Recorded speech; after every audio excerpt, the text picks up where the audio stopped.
Thank you so much, Azhar. Thank you for your enlightening speech. So next to go would be Mr.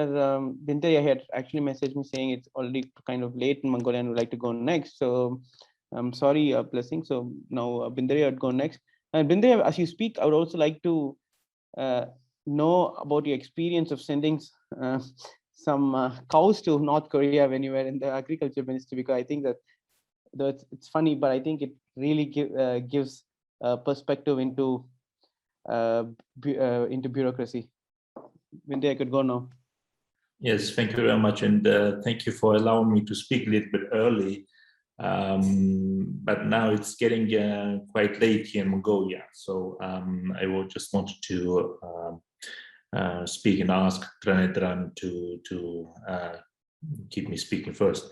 And I thank you for very much. And like Drane said, allow me also to introduce myself a little bit. I'm Binderiya and I'm from Mongolia. Currently, I work as head of the International Cooperation and Public Relations Department of the Mongolian Judicial General Council. In my previous capacity, I was head of the international cooperation at the Ministry of Agriculture. And yeah, I think the previous points by the panelists was quite relevant and very interesting. And like Drani said, Mongolia is a very special country when it comes to public administration and adapting to new circumstances and new challenges in the world, because we keep a very great relationship to our partners. Like North Korea, we like an example to North Koreans, and we take also example from Western countries. And I think this diversity of relations is also key for reform actions within the public service. I wanted to briefly introduce Mongolia a little bit to the participants and also to the attendees, because it might be quite interesting for many people here in our meeting today. Many may not be, how to say, get information about Mongolia that often. So I would like to give that information to you if the time allows, if the participants are interested in. Yeah, but it can be brief. Yeah, sure. I will keep it brief because it also kind of connects to the main topic. Mongolia is also a very interesting country because it was a communist country before, and we transitioned from communism to democracy, and that also has its marks on our public services and the reform actions that we had over the last almost 30 years. With the adoption of the third constitution in 1960, marks the beginning of the country's transition to a modern industrial agricultural society. But mainly it was with the assistance of the Soviet Union at that time. Although Mongolia was not a member of the Soviet Union, it was perhaps the Soviet Union's closest satellite state back then. And the country went on to build in heavy industry and even sent an astronaut to space at that time, which was quite astonishing for a country like Mongolia. And the country was considered as a role model communist state. But the economic and political restructuring was half-hearted back then and ineffective, which resulted to economic stagnation, and that naturally demanded for further social reform in the late 80s. And a group of people would come together to, how to say, establish a new generation of people asking for revolution, and that kind of succeeded in 1990. And after the communist regime was collapsed and the leader would resign in March 1990, a new government was established. And in 1990, government started making a series of changes to the constitution, including legalizing new political parties, proving for multi-party election and establishing a presidency and so on. And astonishingly for a country of only 3.5 million people, Mongolia now has almost 27 political parties, including the Democratic Party, the Mongolian Social Democratic Party, the Green Party even, and even the Communist Party back then plays an important role still in today's Mongolian society, and is one of the two main political parties and currently the ruling party in the country. And then an amended constitution was adopted in 1992, and the fundamental difference was to give priority to national sovereignty and to human rights. And after the government's peaceful transition to democracy, it faced enormous challenges, I have to say, because from 1991, Mongolia had depended heavily on the Soviet Union for economic support until that time. Without that assistance, short of hard currency and obliged to carry out foreign trade transactions in US dollars, Mongolia faced serious economic crisis in the early 1990s. And then Mongolia went on to work on developing its vast mineral reserves through joint ventures with foreign companies and to diversify its trade, notably to China and East Asian countries. And Mongolia also began to formulate a very interesting policy, which is the third neighbor policy. As many of you may know, Mongolia is a landlocked country, only neighboring to two countries, China to the south and Russia to the north. So the third neighbor policy was significant in terms of allowing the country to act on the international political stage and to carry out more trade and economic ties and contribution to troops to international peacekeeping operations since 2003. And with this background information, I would like to slide into the main topic. And I will mainly focus on Mongolia and one reform policy that was implemented quite successfully. And that would also relate to and be relevant to previous speakers' opinions on financing, economic issues, consistency in reforms, political will, transparency, and so on. With the democratic revolution of 1990, Mongolia overthrew the Soviet satellite regime that had ruled the country since 1924. However, by mid-90s, it was evident that much of the civil service was still modeled on the old communist system, and it began a shift away from the Soviet system of public employment, which considered political criteria for recruitment and promotion, to a system model on Japan and South Korea, where career civil servants were appointed based on the results of exams.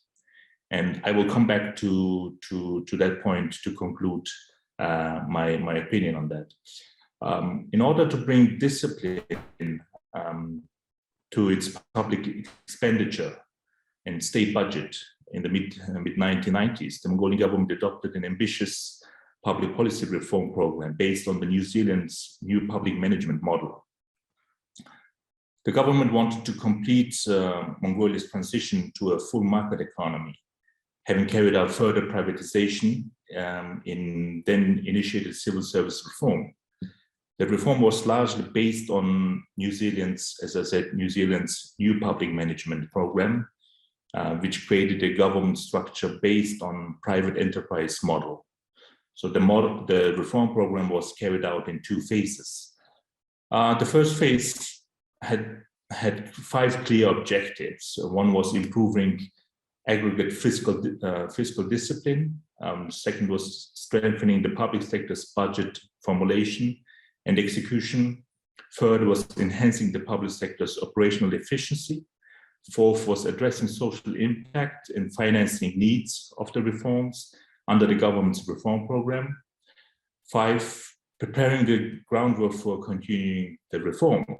And the government initially continued the reform process to a second phase.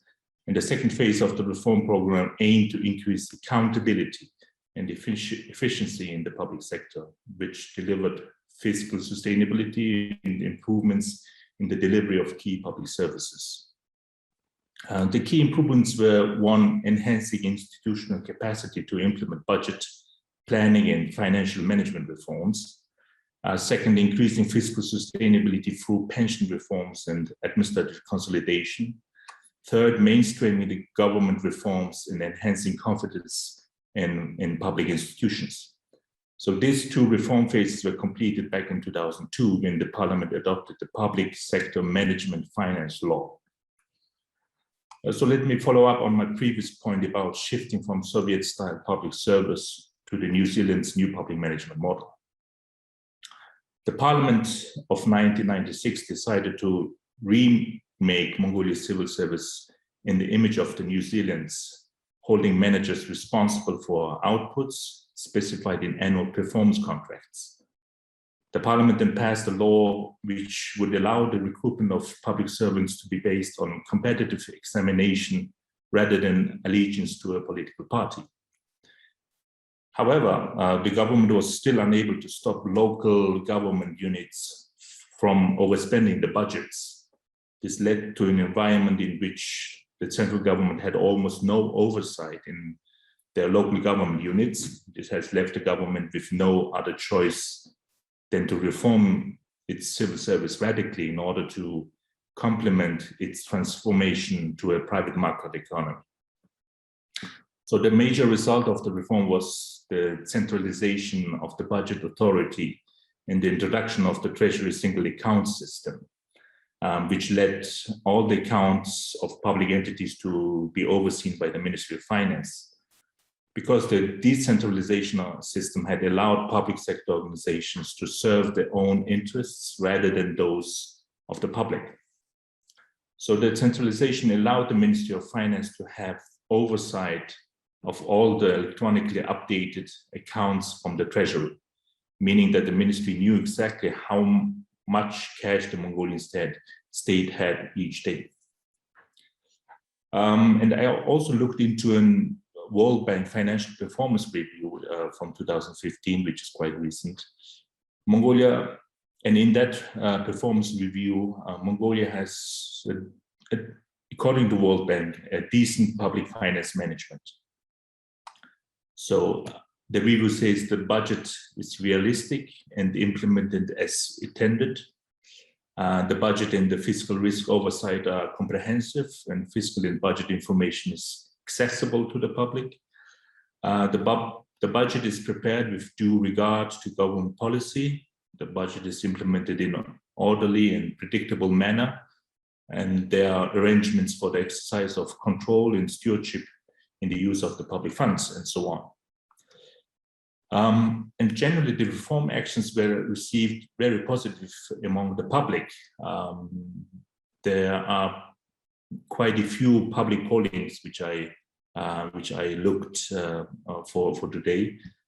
A public polling that data at that time indicated that over 90% of the population approved the radical reform program, and this level of approval did not drop below 80% until the year of 2000. In an opinion poll earlier 2000, Mongolian citizens rated the civil service as a whole more positively than negatively. But there was still low confidence in various sectors as such as police and judiciary, in which only 14% of the population had full confidence. At the same time, private institutions such as NGOs and news media had earned full confidence of only 22% of the population. And with that, I would like to conclude a little bit about what I said. Although the New Zealand's public management reforms were not being adopted in other developing countries, Mongolia was an exception because New Zealand's program was the choice of the Mongolian Prime Minister and the Finance Minister back then in the 90s. And that would also relate to the points of my previous panel speakers about political will. The government liked the way that the New Zealand model emulated market incentives. Mongolia had previously enacted an aggressive privatization of its economy, in making the civil service run like a business was a progressive idea at the time. The reform with new legal framework introduced a new management style based on performance. The Mongolian civil service remained politicized, however. The core feature of the reform was the new performance contracts for staff that were meant to hold civil servants accountable for the outputs they produced rather than their political allegiance. The performance contracts meant that at every level of the system, managers received budgetary autonomy in exchange for accountability. This meant that, in theory, managers could spend their budget freely as long as they delivered the results specified in their performance contracts. But what remained difficult, however, and this is according to the World Bank, was to measure actual performance and to distinguish between costs arising from outputs and costs arising from inputs. And organizations like the Mongolian Academy of Management, for example, conducted research for other government agencies. The work was evaluated based on the number of projects rather than their quality. Throughout the civil service, quantity received more weight in performance evaluation simply because it was measurable. So the question of measurable is very important and key. This unclear criteria set unclear performance standards across different government units and also led to subjective evaluation and unfair performance bonuses for government employees. And I think that's quite relevant to our previous speakers, especially to Honorable Minister of Finance of Tamil Nadu and former Secretary of Finance of India. I don't want to go deep into other parts which are not relevant to today's panel, I guess. Most of the attendees here are interested in more into an India-focused reform actions in the civil services. And I think that with this New Zealand model, new public management model, which was integrated into Mongolian public service, I would like to also emphasize the political will that was there for Mongolia to implement this model, which was not implemented in other developing countries at that time. And nowadays, today, Mongolia also wants to shift into another direction, which my previous speaker from Singapore mentioned. Mongolia wants to create a smart nation with the help of the Estonian example and with the help of the government of Estonia. And I think the relationship between nations, the cooperation between nations is important to keep this political will going, to have a successful reform actions within the country. And I therefore applaud any art of cooperation, may this be like a Zoom meeting like this, or other forms of cooperation in the future. And for further discussions in different diverse other topics, I'm available for the organizers. And if they want me to have for other discussions, I'm there and very glad to take part in discussions. And I'm also available for answering questions. Thank you very much.